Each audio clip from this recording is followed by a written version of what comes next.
بھائی کا سوال ہے کہ روزے کی حالت میں انہیلر کا استعمال کرنا یہ کیسا ہے، اس کی شرعی حیثیت؟ تو محترم بھائی، علماء کرام کا اس انہیلر کے بارے میں یہی فتویٰ ہے کہ اس کے استعمال کرنے سے روزہ باطل نہیں ہوتا، روزہ نہیں ٹوٹتا، کیونکہ یہ بخاخ، یہ جو گیس ہوتی ہے یہ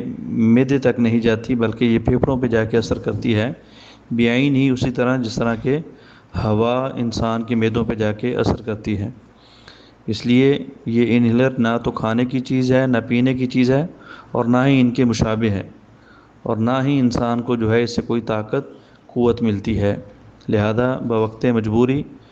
اس کا استعمال کرنا جائز ہے، اور اس کے استعمال کرنے سے روزہ نہیں ٹوٹتا، اور اسی پہ فتویٰ ہے علماء کرام کا، بالخصوص سعودی علماء اعظام کا۔ ھذا ما عندی واللہ اعلم بالصواب۔